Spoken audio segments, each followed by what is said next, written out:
everyone. This is Rebecca Morley, and thanks for joining us today. You are joining in listen-only mode, but we will be taking you off mute momentarily so that you can introduce yourself. First, I'd like to introduce Amanda Reddy from the National Center for Healthy Housing, who's going to offer some opening remarks. Amanda is the Executive Director of the organization, and the National Center is dedicated to creating safe and healthy housing for all people. Since joining the NCHH in 2012, Amanda has advanced numerous initiatives, including those related to healthcare financing, training and TA to support the launch and growth of Healthy Homes programs, the development of indicators for healthy communities. Before joining NCHH, she was with the New York State Department of Health. She has a master's in environmental health from the London School of Hygiene and Tropical Medicine and a bachelor's in neuroscience from Mount Holyoke. So Amanda, have at it. Thank you. Thank you, Rebecca, and I want to welcome everyone and thank everyone for joining today's webinar. Since it's been a while since we've been together as a group and there are some new faces around the table, I just wanted to share some reminder about the Funders Forum and some of the context around how this group came to be. The Health and Housing Funders Forum was founded by the Kresge Foundation and the National Center for Healthy Housing in 2009. The idea for it originated at a National Healthy Housing Policy Summit that year, when several philanthropic organizations saw that there was a value to partnering together to advance the investment in safe and healthy housing. And so as the group was founded, the mission of this was to foster collaboration amongst philanthropic organizations to really make a significant impact in the area of healthy housing and healthy communities, and to re-envision housing so that it can really be used to lead to better health for vulnerable populations. In the past, the Funders Forum has provided its members with a range of different learning and collaboration opportunities, work together on tools and resources, and this has included information exchange, including webinar series and peer networking. For example, a couple of years ago, we did a webinar series on gentrification, so allowing us to really do a deep dive into particular topics that may be of interest to philanthropic organizations that are working at the intersection of housing and health. This webinar series is going to be part of a three-part webinar series this summer to share information, tools, and resources that we think members of the Health and Housing Funders Forum will really find valuable in grant making and in your partnership with your grantees and your communities. Our topics will include innovations around financing and funding for lead remediation, legal strategies for healthy housing, a survey of community funding needs, and a little snapshot of the federal appropriations landscape for healthy housing. Today's webinar, which is our first in the series, is going to focus on financing mechanisms for lead poisoning prevention, and I'm really excited that you'll be able to hear from two presenters from the Green and Healthy Homes Initiative and from Next Street, who will be presenting on new research and tools that they've developed to help the field scale innovations around financing and funding for lead remediation. Following today's webinar, which we know you'll find valuable, in July, on July 24th at 1 p.m., we'll have some presenters from Temple University who will share information about legal strategies and some approaches for increasing the supply of safe and healthy housing across the United States. I'm also really pleased that we have engaged Rebecca Morley, who you heard from at the top of the webinar, to facilitate this webinar series. Rebecca is supporting a related philanthropic group that has been focused on childhood lead poisoning prevention and works directly with several foundations. So, and also has a deep history with the Center and the Health and Housing Funders Forum. She was the executive director of NCHH when the Funders Forum was started. So a great opportunity to align efforts there as well. I'm going to hand it back over to Rebecca, who's going to give you a little bit more background on our two exciting speakers for today. Rebecca? Great. Thanks so much, Amanda. And thanks and welcome everyone again. So if we could go just to the next slide here, I'm going to go over the agenda. After this quick welcome and some introductions, we'll first hear from Ruth Ann Norton from the Green and Healthy Homes Initiative. We'll have a little chance for questions and discussion. We're a fairly intimate group today, so I want to make sure that we are really engaged with you all and making sure to answer your questions. After Ruth Ann, we're going to hear from Adina Astor, who's with Next Street, and she'll be presenting the results of a recent scan that they did of financing strategies for lead remediation. And again, we'll allow some more time for questions and discussion there. And then we do have an allotment of time for general discussion of things that bubble up from the conversation today. By way of introductions, Ruth Ann Norton is the president and CEO of the Green and Healthy Homes Initiative. She has led Maryland's efforts that have achieved a 98% reduction in childhood lead poisoning. Being a Marylander myself, I'm particularly appreciative of the work she's done in the state. But they also work GHHI at the national level, and GHHI has worked on pay for success models, looking at innovative healthcare financing for healthy homes through Medicaid reimbursement. She heads GHHI's groundbreaking work across the U.S., where jurisdictions are using housing as a platform for improved health. She was a Robert Wood Johnson Foundation Community Health Leader, a Weinberg Foundation Fellow, and a We Act Environmental and Social Justice Awardee. And then Adina Astor, who's been a partner, was formerly a partner and is now a senior advisor at Next Street in Boston, which is a mission-driven firm advising clients at the intersection of small enterprise and economic development.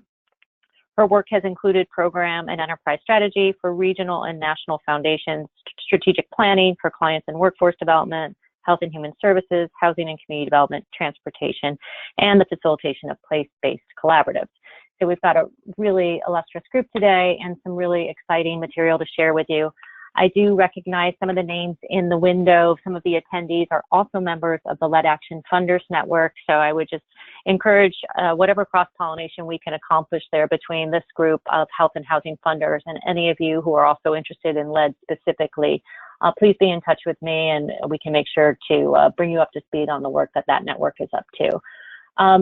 So now I'd like, if Sarah, you would be so kind as to take folks off mute so that they can introduce themselves, and perhaps we can just go alphabetically and have people just say their name and your foundation, if you wouldn't mind, so that we have some vocal recognition. So we'll start with let's see if I can. Okay. Anna Planke. Hi. Yes, we can hear you. Hi, my name is Anna. I am with the National Center for Healthy Housing, and I just started in January, and I'm working closely with Sarah, so it's nice to meet everyone. Nice to meet you. And I see Ann Meisenberg.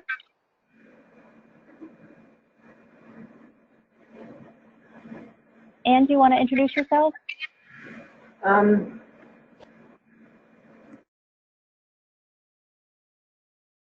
Sure. Can you hear me? We can hear you. Okay, Ann Meisenberg from the Omaha Community Foundation. Great, welcome. And then Cara Medaliano.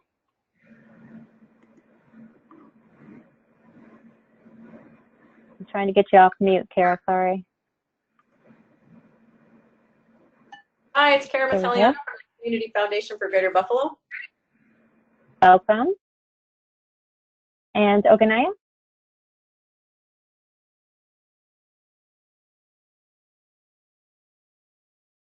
Can you hear me? We can. Okay. This is Oganaya Dotson-Newman. I'm a program officer at the JPB Foundation. Hi, everyone. Nice. Russell Johnson. Services, I got it. Okay. All right. And once again, we're going to click on the name column and locate everything with the word RDM. Oh, okay. Wyanette? Can you hear us? Okay. Well, Wyanette, if you are able to hear us, feel free to introduce yourself. All right, and then, so I'll just introduce then Wyanette Chairs and then Russell Johnson. And when you all are able to come on at some point during the question and answer, please feel free just to introduce yourselves and say where you're from. So I think with that, we'll go ahead and get started. We're going to start with GHHI. And so Sarah, if you want to share screen with Ruth Ann so we can walk through their slides and see a little bit more about the interactive tool that they just released. It's hot off the press. It came out yesterday. So congratulations on this. It's very exciting.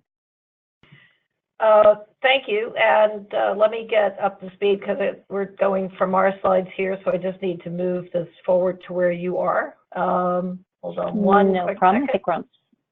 slide 4, I believe. Yep. Why is this not? Hang on. Oops, let me see here.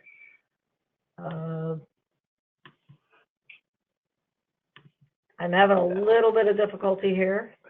This one. There you go. Okay. Take you up to slide 4. And then, yep, and right now we're seeing your presentation mode. So if you want to toggle to display settings, there you go. Let's see. Okay. Thank you, there you go. to Jamal. That's why Jamal Lewis is here sitting with me, along with Kate Klinger, who are our lead staff on our national campaign to end lead poisoning, which is a partnership that started at the National Lead Summit. So I want to thank the funders who are, I've heard that are on the phone, that also helped to bring that to light. And thanks, Rebecca, Sarah, Amanda, and others from the center for your partnership and having us on today. And want to just say happy Friday to everyone. Just to give you a little background on the work we've done to put together a toolkit to help the communities in which we work and which others are working to figure out exactly how to navigate the funding, both within the resources that they have to be able to remanage, reimagine, and repurpose existing funding, and to weave that in through an asset and gap analysis to the funding that they need to seek to reach the goals that they set in communities to eradicate lead in housing and soil and water and other sources. This idea started to emanate out of work not only at the summit, but in our 26 years of work and working with local communities, especially starting here in Baltimore.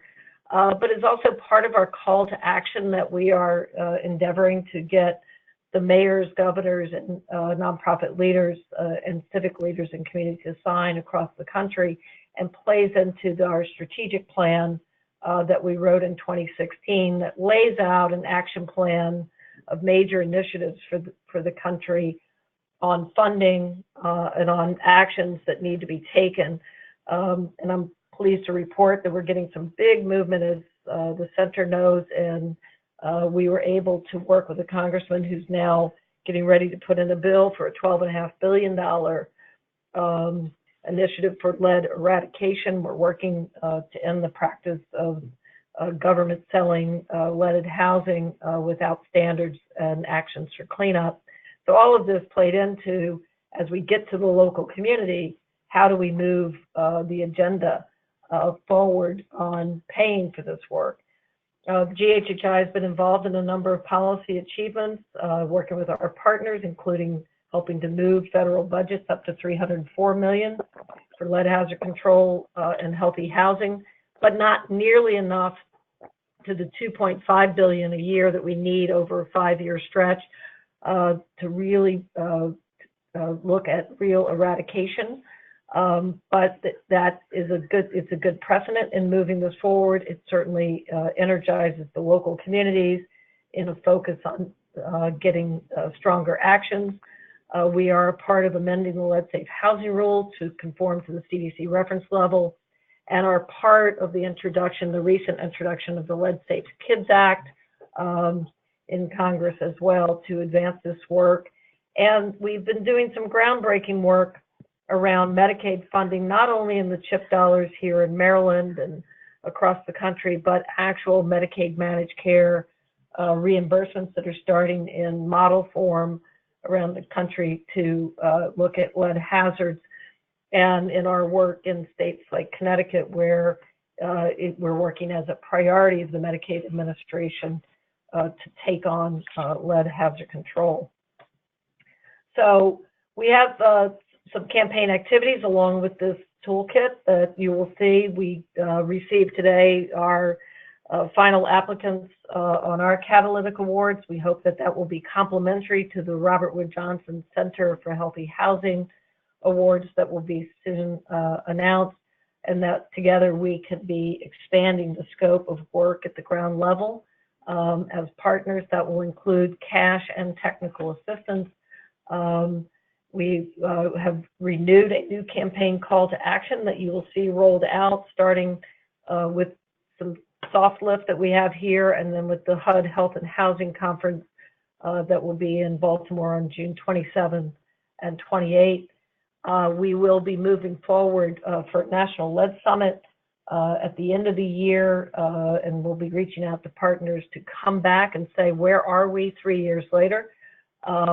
And through that, we'll be lifting a multi-sectoral media campaign with the Metro Group, and then to implement our local federal, state, and policy work that we've modeled not only out of Baltimore, but a number of jurisdictions around the country. And of course, we're here to talk about the toolkit. So as we looked at this toolkit, we looked at where we are hearing from the 61 asset and gap analysis that we've done in the last 5 years for communities across the country, and where are the greatest needs to fill those funding gaps and how do they do them. You know, I know we have Kara on the line, who has been really a great partner in looking at unusual partners in this that we're now normalizing as partners. A great example in Buffalo of using settlement funds, for example, but other places in the country where we're weaving in with either weatherization money or Medicaid money. We're even looking at the new work in opportunity zones. And then we wanted to be able to put together a way that jurisdictions could look at what their assets are today. How do they put a plan together and a fund development plan together to get to threshold in their community? And I think our work in this is certainly augmented by the great Alturum tool that came out yesterday that helps communities even understand on a better basis the costs that they are bearing today because of lead in their community, and that if they invest, you know, in certain activities, what is the potential of where they can go?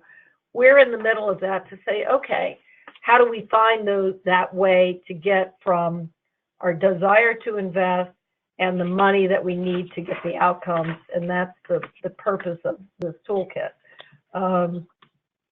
So we identified over 40 funding sources to support lead hazard control and reduction directly, using public data sources and working with asset and gap analyses that we've done.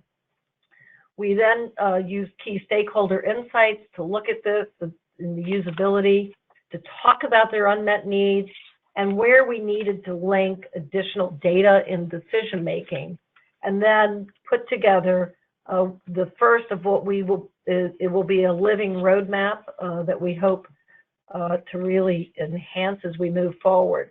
So the elements that we're going to look at, is Kate and Jamal will drive you through the toolkit that they've put together, is the baseline of the asset and gap analysis that we think is so critical that every community do in terms of their human capital resources, their sort of nonprofit networks and workforce resources, and the actual money that they have in order to implement that strategic framework. It does look at traditional tools, but it looks at how do you kind of beat the carpet a little bit more on things like maternal child health block grant funding and LIHEAP and other places that you can look for money. But it's looking at that federal landscape of things that are often not used that can be turned into better opportunities. It is looking at the healthcare funding tool, and as we are advancing and as others together are advancing this work in healthcare finance, what opportunities will be coming forward. It looks at lead safe service line replacement, the policy supports, and the cutting edge tools that are available. This is the first in the series of 6 toolkits that will come out to advance lead and health-based housing this year. So we're going to be rolling those out up until the end of the year to advance this work. So I'm going to have turn this to Kate and Jamal to take you through the actual toolkit and have them be able to do that. So let me pull that up on the screen. Hopefully you can see that, and they're going to take you through. Okay, fantastic. Thank you. And the screenshots that are in the slides are really there for reference for folks who would like to use those. But we will take you through the live tool now. And can everyone hear me all right? Yep. Great. And so this is the Toolkit website, and there's a bit of welcome language that just sort of frames the effort, as Roseanne just did for us all, in the context of our work in the national campaign and the work with our GHHI sites. And then moving down to the using the lead funding toolkit instruction, you'll see that there are tools that have been built into the broader toolkit that are really intended to be sort of very concise, usable tools to allow communities to start to think about a baseline for their level of assets and the gap in their current funding landscape based upon really the true scope of the problem. So I won't open these up just for sort of ease, but when you're in the tool, you can take a look at how those asset and gap analysis and strategic implementation planning tools are set up. And they're really just basically worksheets that, communities and decision makers can utilize to sort of start to frame the total scope of the problem, and then what their goals are in terms of funding. I'm just going to actually move this over a little bit so I can have access to these navigation tools on the side of the page. And so moving down just a little bit further on the page, the funding source categories and funding use categories really act as filters for allowing the user to determine or to specify exactly what kind of funding they would like to look for, what different types of sources they would like to examine, and align these funding use categories to really where the need is in their community. So if I were to, for example, select lead remediation as our funding use category and take a look at specifically state and local public funding sources, what that will do for you is populate a list below of just those sources that are related specifically to that funding use and that type of funding source. So let's just take a look at one of these specific sources for a moment. And so we're looking at state attorney general settlement funds. This is the type of funding that has been used in communities across the country, including Rhode Island, to really innovatively sort of direct this pot of funds to lead remediation and other lead poisoning prevention types of activities. So you can see that on each of these funding source pages, there is sort of collapsed here 3 categories of information. The general description of the funding source itself and some sort of key pieces of information about where the source comes from, how it's utilized. Each of these descriptions are sort of intentionally concise, but do contain links to additional information for the user. And again, this is really all in the context of wanting this toolkit to be less of a resource library about the sources of funding that are available, although that is a very sort of important and useful kind of aspect, but more of a practitioner's guide about how to understand these sources and really implement them, leverage and deploy them in your community. So that gets us to the next category of information that's within each funding source, which is the strategic implementation language. And so here we'll really talk about steps that communities will take or can take in order to access and deploy this particular funding resource in their community. And that's followed up by real-world examples of how those sorts of funding sources are used. So here we talk a lot about City of Buffalo, Rochester, and Syracuse, and the state of Rhode Island, which I had mentioned previously, and the sort of specific ways in which in those states and communities, Attorney General settlement funds are being used specifically to address lead hazards in residential properties. So let me just back out of there for a moment. Coming back to our home page here, I'm going to just select a different funding source category so that you can get a sense of what some of these others look like. And here we'll go to private and cross-sector funding.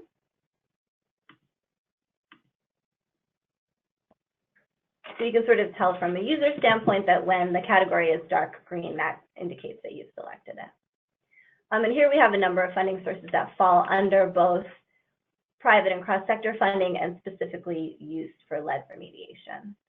So let's just tap into hospital community benefits here by way of example. And again, you're going to see those 3 categories we discussed before. each one with some additional information that's linked to external sources.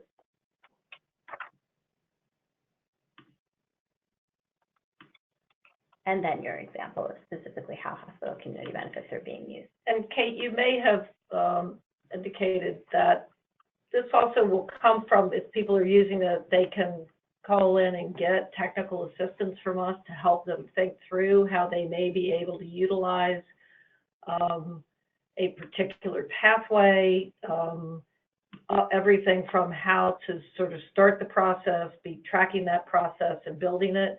So it comes with technical assistance to walk people through, but we want them to be able to play with this on their own and also come to building a fund development plan out of this work.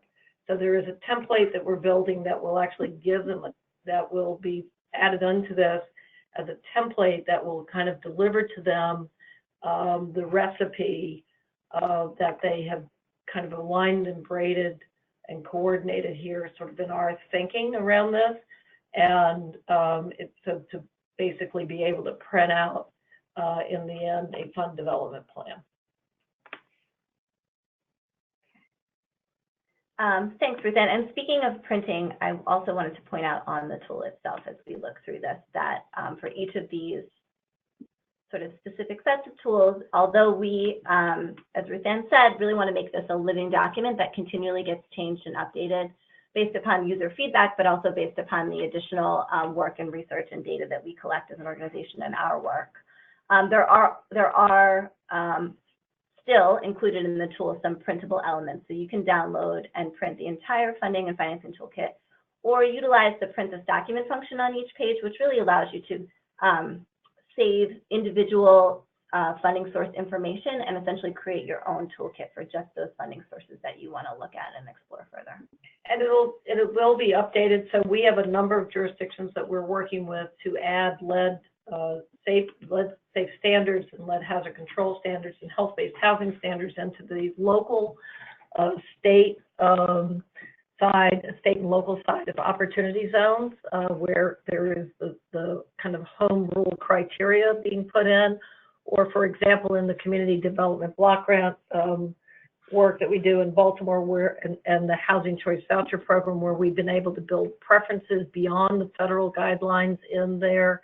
We will be giving those kinds of updates into the work. And so Housing Choice Vouchers are an opportunity for in the fund development plan for communities to use as a temporary or permanent relocation tool when they need to have that in their plan as well. So that's where the technical assistance comes in. If somebody flags that, they can look at that and say, how were you able to bring that into lead hazard control? So same for the use of federal home loan bank funds and even local education funds on lead hazard control from the Federal Reserve. So. Great, thanks, Ruth Ann. And I think just to point out one last thing, because I know we're running up against time, but a lot of those innovations that Ruth Ann just mentioned are sort of contained in this innovative funding source section. And so really this is where we have pointed out to communities the opportunity to integrate lead across all policies and all programs in ways that these sort of on the horizon ways that these current programs can be utilized to support either lead safe standards in housing or better housing rehab or integrating lead standards across policies. Yeah, and I think you'll see an augment pretty quickly around the community reinvestment in anchor institutions, where that'll be the next augment of what we're adding in terms of strategic development and examples of that being included in the work that's being done there. Great. So I think at this point we can turn it back over. Great, thank you. I thought that was terrific. I did have, I just want to give the audience a second to let us know if there's any specific areas they wanted you all to toggle to. So let's give them just 30 seconds to do that. There was, while they're thinking about it, the reference to the baseline assessment. Would it be possible for us to see what that document looks like? It looked like it was linked on the very first page. Sure, I'm sorry, say again? The gap analysis? Yeah, exactly. Okay.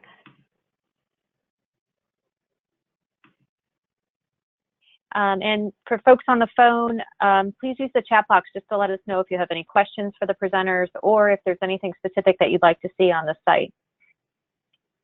I see. So it allows you to essentially tally the number of units that need the various interventions and then figure out the sources of funding, the cost of that and the sources of funding. So you can kind of get a total cost of your lead exposure reduction program.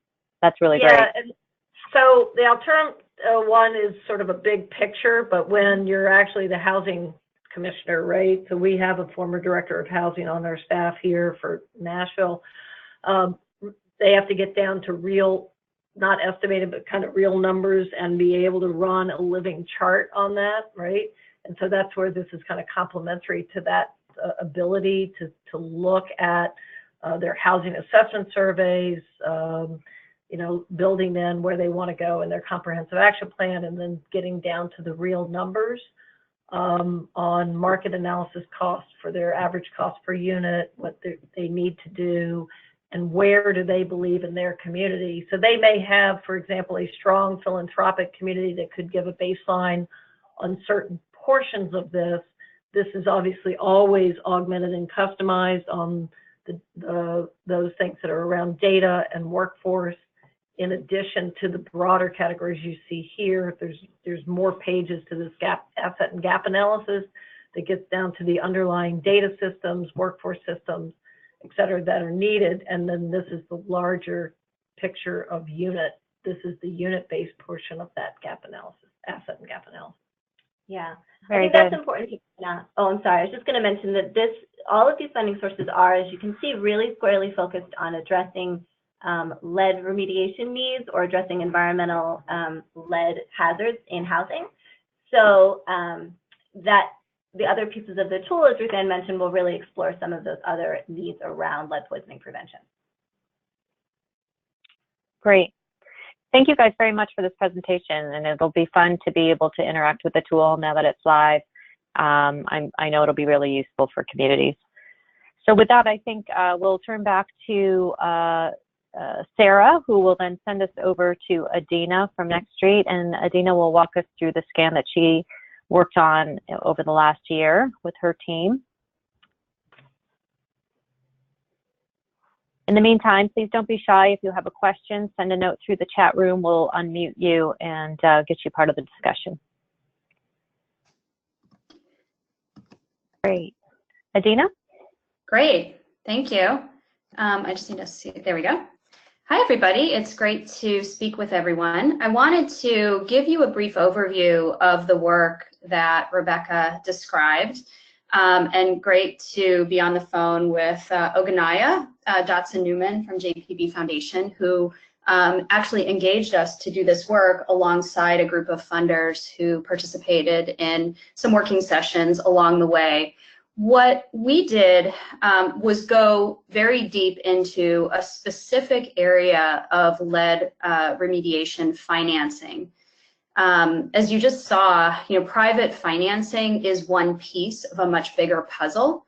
But the hypothesis was that, private funding can potentially move quickly and can also help remediation to take place at scale in place. And so the question really was, if we were to take a combination of private financing from philanthropy and also potentially from other lenders and investors, how would we think about where that funding could be deployed, and how could it really achieve the goal in the types of units that are most in need of financing? So we took a pretty broad scan, and the bulk of our work involved research and really understanding the drivers of successful financing models, both within the world of lead itself, but also we looked outside of that, including in areas like energy and water and sewer financing, sort of similar kinds of infrastructure where the economics don't always work for traditional debt and lending. And so some special structures and vehicles are needed. Our focus has been in low to moderate income neighborhoods and households and also in the units that typically do not have a lot of requirements in most places to be upgraded. And so the ones that typically would not be upgraded at any point unless there was an opportunity to do so in a favorable way.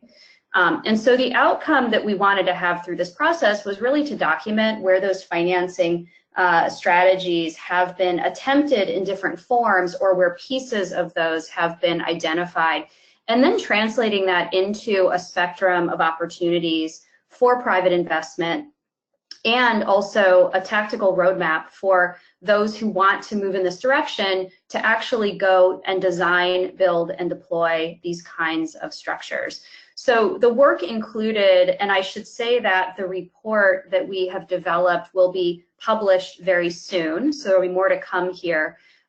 We both collected a variety of data and case studies across the sectors that we looked at, and we also worked with a number of innovative lenders and practitioners to sort of build out what we thought these things could look like at a very high level as a starting point.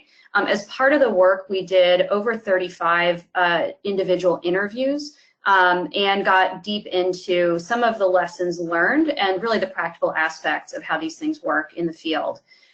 So that is, at a high level, the project that we did. And so just to frame really how we approach this, and also to show you a roadmap for where, when you see the report, when it's published in its entirety, this is really how we've organized the research and the thinking that we've done. We started out by thinking about sector and understanding where funding could potentially come from. And this is consistent with what Ruth Ann and the team just showed, which is clearly, there is funding that comes out of the housing and community development sectors. A lot of nonprofit lenders and others who finance housing renovation and upgrades. We also looked in the energy sector and water sector in terms of systems and infrastructure investments, health and anchor institutions, as you just heard. We also looked a bit at the education and criminal justice sectors, because those are areas where, as many of you know, some of the impacts of lead poisoning actually accrue. So increased education costs, increased criminal justice costs. And so thinking about how all of these resources could be better redirected to prevention. Underneath that, we then said, what are we trying to solve for? And we wanted to try to break down on the audiences where the remediation is taking place, in part because we know that the way that the financing needs to be structured will likely be quite different, whether it's a single family property, what we're calling a small mom and pop multifamily property, so typically a property that has 4 to 6 units or less, and are often owned by smaller property owners who don't have a large portfolio. And then large multifamily properties, some of them owned by major property owners, some of them are more naturally occurring, so not going through tax credit programs, but sort of in markets where costs are low and there are large properties that may not have been remediated. So we wanted to think about all of these segments and what it would take actually to access them at scale and to provide financing that would work. And because of that, we also wanted to think about sort of channels and other players who have the ability to get to those property owners and may already have relationships with those properties and some kind of financing relationships. So we started to think about developers as one piece of that puzzle, people who are going in and renovating properties, but also we looked a bit at land banks as well as cities, utilities, and others on the ground who are engaging with property owners about infrastructure and enhancements to those properties. So we tried to segment how we looked at the universe in that way to understand, what allows funds to flow in and what are some of the barriers to doing that. And then based on that, the last piece of the puzzle was thinking about the financing vehicles and understanding, all the different kinds of capital and and sort of mechanisms that could be used. We looked, of course, at grants because that is, in some cases, a piece of where investors can, provide for investments that would not otherwise be made. But we actually focused on loans and thinking about capital that could be recycled, by repayment, whether in direct loans, in credit enhancements that allow for different kinds of loans to be made. We also looked at the potential for bridge funding or gap funding to bridge timing of existing funds. And then we took a look also at some other things like pay for success and some tax credit strategies. So these are all some of the levers that we were looking at.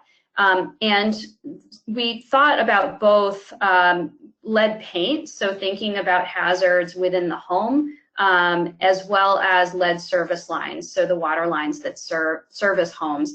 And in terms of the financing needs, we wanted to make sure we were thinking about both the cost to achieve a lead safe status, so thinking about it like a $2,000 to $3,000 investment per unit, as well as lead fully lead free, which would typically require $10,000 to $12,000. And then similarly for lead service lines, the private line would be somewhere between $3,000 and $10,000. Although we know that lead service lines, we want to think about the whole system, not just the private line. So there's also a bigger number there attached to an entire city's system. And so with that, what we then did was try to break down the different areas of investment that could be made. The report will have in it a lot of case studies that show how we got to this set of solutions. And I want to show you two sets of solutions.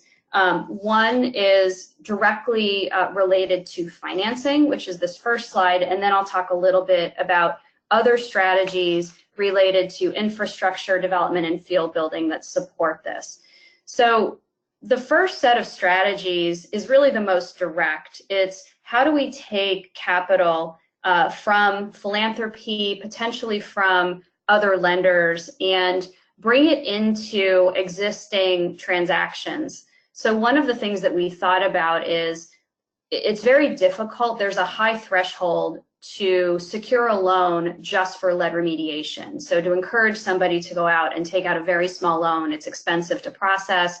It's not, it's not convenient. It's not something that people want to do necessarily. But what we wanted to do is to say, let's look across the various types of affordable housing acquisition and renovation financing models, and also a whole array of preservation of affordable housing strategies that we're seeing now, where there are investments being made to upgrade and renovate properties at subsidized financing rates in order to maintain affordability over the long term. So this is an example where we think that a dedicated pool of loan capital and potentially some supporting grants could essentially piggyback on these kinds of programs to add some capital to the project and to allow a property owner or a developer to take care of all of the lead work that's needed at the time that another project is underway.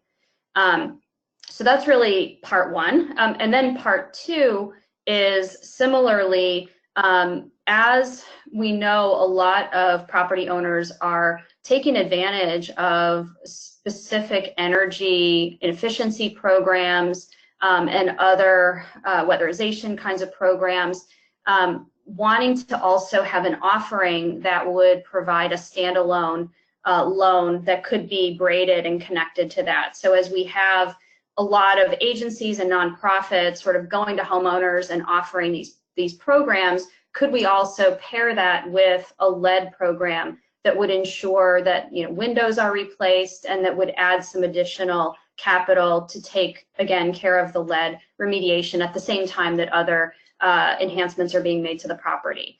So this is an area where we think that capital can flow in directly in partnership with existing affordable housing, acquisition rehabilitation programs, preservation of affordable housing, and then partnering with existing energy and other programs as well. So that's one piece of the puzzle. The second piece is also thinking about models, sort of multi-party models for where intermediaries are already bringing funds to the table for these kinds of things, and really supporting those programs from one step away. So a couple of examples here. There's a program in Massachusetts called Get the Lead Out. That's a program that's administered through the State Housing Finance Agency and has had a lot of success with low interest or no interest loans that are, the payment is deferred until the sale of the property. And so that's an interesting model because it allows a property owner not only to take on debt at a very low cost, but it also allows the property owner to really avoid having to manage repayment during the life of the property, and that gets paid back later on. And that's a model that we've seen in a lot of examples that has been successful to break down those barriers for people to be willing to take on this responsibility. So in this case, the program exists. It's in need of recapitalization. There are others like it, and it's also a model that's replicable. So an example where money can sort of go out in a specialized form through a central agency. And then secondly, wanted to mention private collaborations. An example in Detroit, many of you may know, is the Rehab and Ready program, which is interesting because it combines a private sector mortgage program with a land bank access to properties and a philanthropic component that provides some risk reduction and allows for sort of that higher risk capital to be deployed into housing. And so there's another program where if we were to add a little bit of capital with some very flexible terms, it could be bundled into the program as it's currently designed. So those are two sets of direct investment strategies. We also thought about other areas where funding could be directly provided in different areas.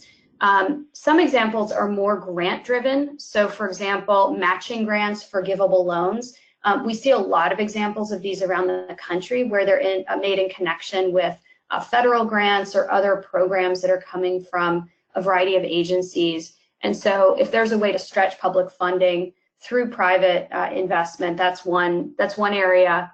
And then secondly, we know that a lot of energy efficiency programs may or may not include window replacement, which we know is a major source of lead risk. And so if we could use some philanthropic funding to expand the scope of existing programs, having people take advantage of both sets of programs to replace windows all at once, that would be an area to use some grant money.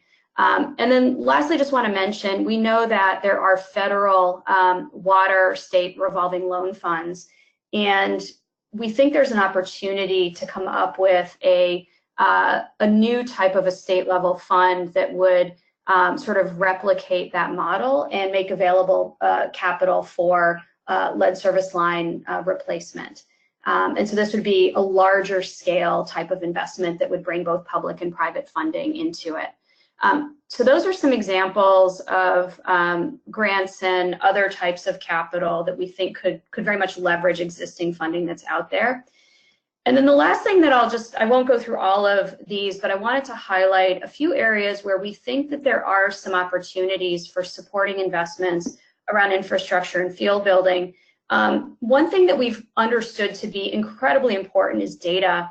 And most cities actually have limited data in terms of both where lead poisoning has taken place and where rental properties are located and how those two things go together. So one infrastructure opportunity is to really begin at a larger scale capturing data to show where there are concentrations of high-risk properties and beginning to prioritize some of the investments into those areas. We also think a major opportunity building on this work is to do the next level of design and product development to create essentially an off-the-shelf loan program and an underwriting protocol where nonprofit and other lenders around the country could sort of look down a menu of product designs and use those in their local markets. And then lastly, I'll mention just under the field building category, we know that some existing resources, such as the energy efficiency programs, really require the use of a particular methodology for calculating return on investment that does not include all of the savings from education, health, and other benefits longer term. So, you know, there really is an opportunity, and I know that this is something that Ruth Ann and others have talked about quite a bit, is to have the field advance this piece of the puzzle and begin to have existing programs expand to include windows and to include other aspects of the renovation that may also get at the lead issue. And then the last thing I'll mention here is just because this marketplace, this segment of small scale properties, it is very fragmented. There's not an easy way to create awareness, to communicate these kinds of opportunities and resources, to start working on really building an outreach and engagement structure on the ground, understanding who are the right partners and agencies who have relationships here. We know that a lot of nonprofits that are doing work, for example, in energy efficiency, have some of these networks already. And so starting to knit together a much more cohesive mechanism for getting the information out, identifying and connecting with property owners, and beginning to deploy some of these financing strategies as they become available. So I will pause there and turn it back over. Excellent. Well, thank you so much for that. So I just want to acknowledge that it's Friday afternoon of what was a holiday week, and we were talking about some pretty heady stuff. Financing is always really a lot to take in, and there's also a lot of material. You guys have done an incredible amount of research to look at all turnover, kind of leave no stone unturned, or overturn, whatever that saying is, to find all these different financing strategies. What I'd like to do is just ask for the participants to feel free at this point to say a little bit about their own communities and some of the remediation strategies that they are hoping to pursue, or maybe that they have pursued that just haven't worked. What are their pain points? And especially as it comes to remediating lead and paying for it, and maybe have a little bit of a group conversation here to troubleshoot both how the work that Next Street has done could help lend solutions, and also how the new toolkit from GHHI might be useful. So I would just invite the audience to feel free to chime in a little bit, tell us a little bit about your local situation, and imagine that this is a bit of a TA coaching session for you in the next 15 minutes before we wrap. So Sarah is going to take people off mute. If you are in a noisy place and you could self-mute if you're not speaking, that would be terrific. But we do want to make sure that we have everyone able to chime in here. So let's see. Sarah, do you want to go ahead and take people off mute?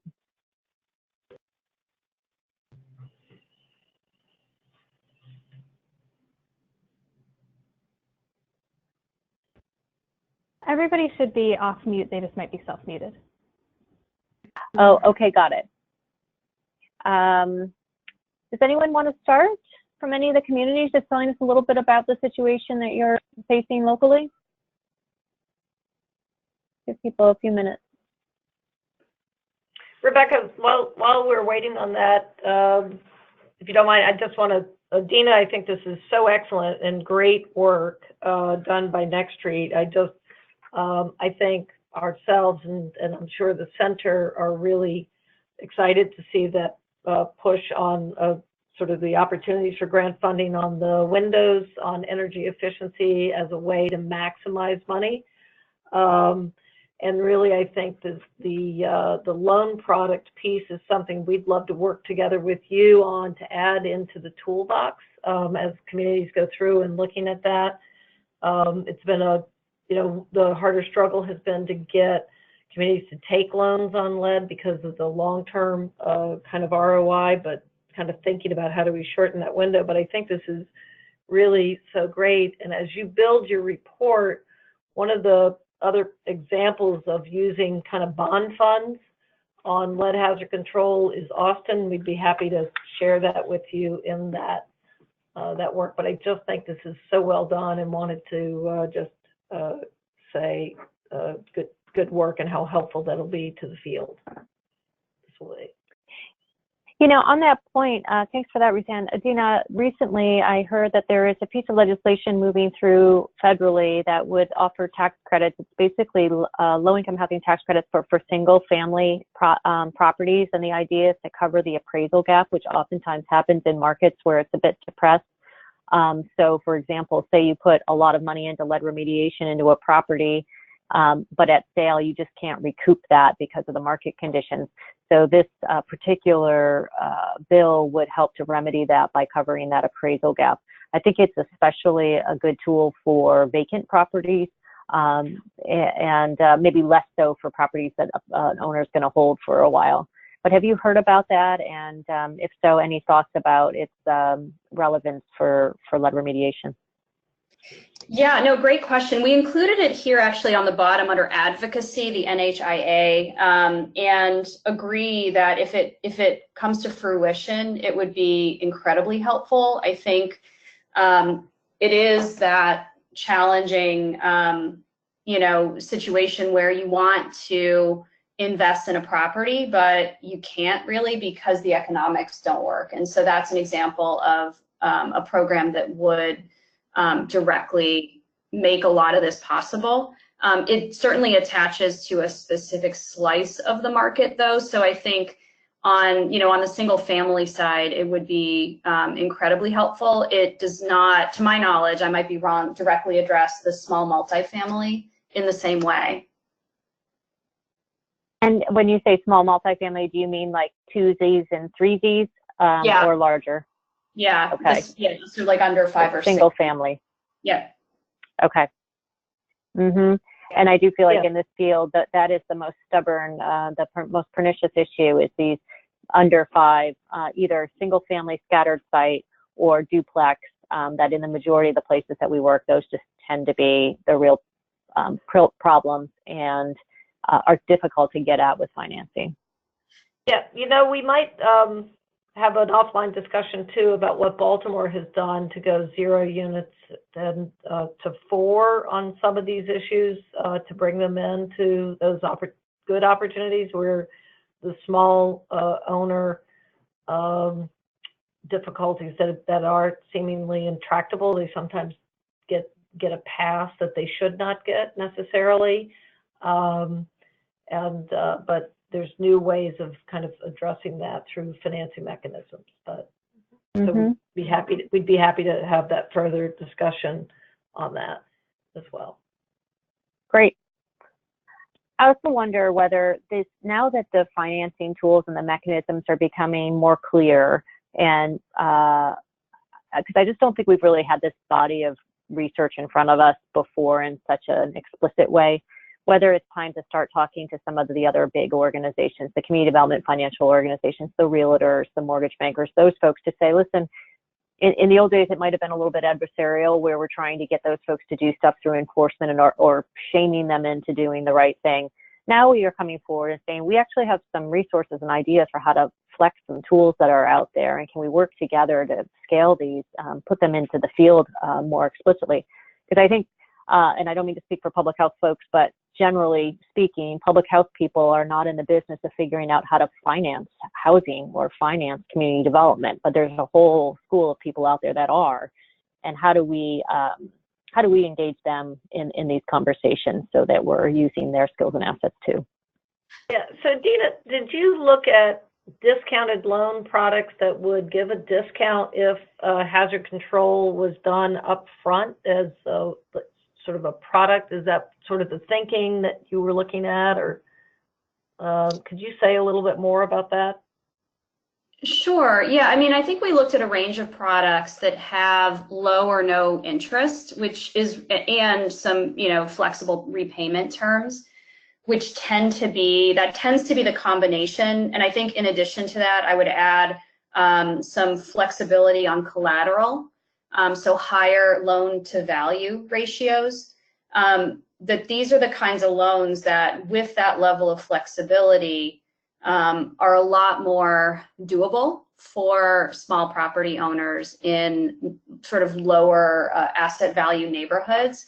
And so those are typically the ones that we've seen that work. I think when we've seen sort of more traditional products that have standard, stricter collateral requirements, sort of typical, interest rates and repayment, they tend to not be the kinds of products that, at least the segment that we're focused on here, is going to be able and willing to take. Having said all of that, just to answer the other question as well, we did talk with a number of both large and small CDFIs, and they're pretty interested in doing some design work to think through actually how you would structure these programs, either as a standalone product or as a supplementary product that could go alongside other things that they're doing. I think they see the opportunity, and these mechanisms they're already using for other purposes, whether sewer replacements or other things with homeowners, and I think they see the opportunity and are willing to do it. So I think the question of how to engage, CDFIs would be one good place to start, particularly the ones that work with smaller projects. Not all CDFIs do that. Many work with only large scale kinds of projects, but that's one that I think is an opportunity, and we've heard some positive feedback about it. One last question, but I want to make sure nobody else has questions. I don't see anyone coming through on the chat right now or raising their hands, so feel free. So, yeah. We'll do this as the last comment. Yeah, Dina, I know that you and I had some discussions about education as being a place that we ought to be tapping funding. When you did the research on the education funders, can you talk a little bit about the opportunities that you saw there from the research that you all did, that as we are looking in that area as obviously a beneficiary when you do this work? Was there anything that came to light that you think we should know? Yeah, it's a good question. I would say we didn't look fully at education funders from the standpoint of philanthropy. We did look at, some of the underlying dynamics and costs associated with education, and understanding sort of where that stands right now in comparison to the lead investments. I think people have seen some of this analysis that the challenge with education is that when you do the math, the savings typically come, over several years in the form of special education and other supportive services. But even with several years of those services, when you sort of add that up and then bring that back into, okay, what do we need to invest and how many units do we need to remediate to avoid that cost, it tends to be, not as strong of an equation as you would want. So, I think the question of how to approach it and, the opportunity that's there, I think, if there are districts that have a real appetite to be thinking about this and also have some leadership in place that have a time horizon that's a little bit longer, 5 years, 7 years, I think that's where there could be some opportunity to change behavior and practice and sort of demonstrate outcomes. I think for now, there are several barriers that we saw to pulling in education funding in the near term, both because of the arithmetic and also because of the sort of the mismatch of timing and the way that some of the budgeting happens for the school district. So I'm sure many of you are aware of that. So I don't know, we didn't, beyond that, Ruth Ann, we did not go substantially beyond that, because the case examples that we were seeing tended to confirm and support that. Great. Okay. Well, very good. I want to thank everyone today. We are kind of nearing the hour of conclusion. Thanks to the participants. Thanks so much to the panelists, and especially for these great new tools and resources that I hope everyone on the phone will also help to circulate. The webinar will be made available, I believe. Sarah or Amanda, do you want to offer any closing remarks just in terms of next steps from this webinar, and then maybe a repeat on the next one?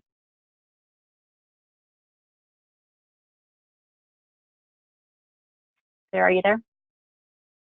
Yes, I'm here. Yeah, I would just say yes, we will be making available recording and slides from the webinar today. And the next one will be, as mentioned at the beginning, on July 24th at 1 o'clock. July 24th, 1 o'clock Eastern. Very good. And that will be on,